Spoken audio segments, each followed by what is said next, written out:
Canelo Alvarez, Triple G, Gennady Golovkin. The fight is on and popping. Both guys made weight. Canelo came in at a felt 159.4, and Triple G came in at 159.6. Both of them are ready in gun-ho shape. The boys look good. They had a hell of a standoff. It was interesting that real layover happened, meaning when they were beefing throughout the entire promotion this time, due to the simple fact that Triple G decided to call Canelo Alvarez a cheater. Canelo took that pretty serious, so it did carry over. They kind of went at it at the face-off. It was real. People were asking, was it real or was it phony or was it Memorex? But, you know, this is real, man. One thing I do note, when it's all said and it's all done, when you get an opportunity to face off with a guy that's kind of created character issues by calling you something, that's deprivation of character. This is not fake. Man, I wake up every day to make sure my character is intact. What's up, family? But when it's all said and done, I knew that this was real. Now, I had no questions if that beef was phony or real, because when somebody decimates your character, we got problems. So Canelo, he was feeling it, and he came in svelte today. He looked sharp, had the white sweatsuit on, trimmed with the Mexican colors. I mean, he ready to go do work. He like, this guy keep talking about he Mexican. What Mexican you know that don't throw body shots? So now it's about to see. Let's see how Mexican you is when these things start coming to your head. And I start throwing these uppercuts every time you try to attempt to go to the body. It take a lot more than power to win when it comes down to when you're at this level. If that was the case, Floyd would have lost the last 30 fights of his career, because those guys were stronger, most of them bigger. But it's not about power at this stage. Guys really understand the science of boxing. So who you got, man? Drop it down in the comment box. What's up, family? Everything is good, man. We just trying to get right. We out here in a hurricane, so you know this ain't the regular lab, but we had to bring that live stream to you because I knew that everybody was gonna want to see what was going down. I wasn't able to do another fight breakdown, but directly up under this one is the fight breakdown that I did earlier in the year when they were supposed to fight the first time. You can leave down here who you think gonna really win. Do you think this thing really going to the decision? Because Canelo ready, man. You cannot talk about a dude character and call them cheaters and think that ain't gonna cause problems, because you might have hurt my feelings. We got to deal with this. So I think he just gave him fuel for the fire. I just think that's just gonna give him the extra incentive. What you saying right there? You think Canelo gonna win by unanimous decision? You know, I don't like to be biased, but I believe the same thing. Like Bernard Hopkins said it himself. You know, whenever a guy you're able to counterpunch a guy and defend against all of a guy's tools and his weaponry, one thing that's apparent is that you have the ability to make other adjustments the next time you fight. Bernard was on the record saying, I, as a career, had the business model to carry you 12 and win by unanimous decision. So I know I can beat you. The thing about it is, when we fight again, it's not the objective just to beat you. It's to humiliate you and to do what I did, but on another level. Canelo's younger. Triple G only fights one way, and he's good at that way. But Tyson only fought one way as he got later in his career, and Evander Holyfield acknowledged that. So what he did is decided, I'm gonna see how good you fight going backwards. And another thing to do whenever you're fighting a guy who's good at pressure, let's see how good you fight when the angles change. You know what I'm saying? When a guy know how to break and keeping his head off the line and punching you while it's happening, then that's a whole different level of skill. And that's why we always say, as coaches in the game, when you don't walk down the aisle and been a part of a team, when you walk and got that green belt, you know that there's levels to this game. It's not just a phrase. So when you look at Canelo Alvarez, with all of the abilities. If I'm gonna do a breakdown on exactly what you saw the first time, I'm gonna show you some of the things he did that he didn't get credit for. You can get credit for that. You can get credit for that. You can get credit for that. You can get credit for that. You can get credit for that.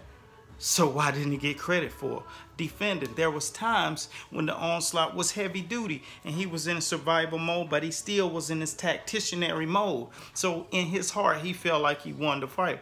I'm not going to be biased because Triple G is a hell of a fighter. He throws those things under and over, and I'll break down and show you some of the things uniquely that Triple G does that nobody else has really mastered the science of, like the overhand, how he throws the overhand to the top of the cranium. And can take your legs right from up under you. Now, but the thing about it is, does it work at the highest level? When you're fighting an A+ level fighter, that's what you got to see. So I want you guys to drop your joints down in the comment box. If you are not on this channel, subscribe, because what we do is break the fight world down every round by every round. And we make sure that we educate you guys in the sport of boxing. So we got a multitude of segments on this channel. So subscribe and press that like button right now. Don't procrastinate, because tomorrow after the fight, I'm telling you, it's going down. And even after this, you make sure that you go down and watch that fight matchup. What's up, family? What you saying right there? I saw Triple G getting, oh yeah, he was being hurt to the body, and plus he was getting hurt to the body, and boom, them uppercuts was coming up in that piece. He was doing more than getting hurt to the body, but it's fighting. This is a counter punching that also got mustard on them punches. So it's not that he's only hitting them, you know, behind that shell and rolling them shoulders and then bobbing and weaving like the old school fighters. He hitting them with them thizzangs, as we call them, inside of the gym, buddy.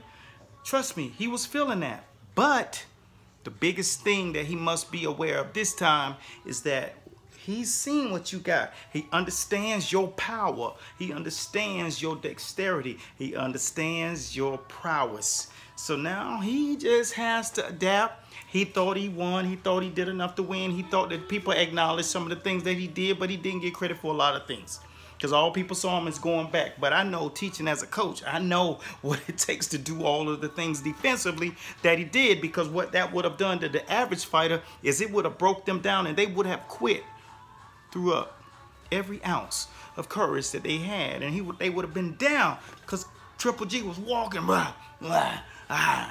that malice, and your boy was like, and like I said, there were times he was fatigued because he had on that extra mass, but this time he ain't got to worry about that, because I always tell fighters, take that fat thickness off of your body.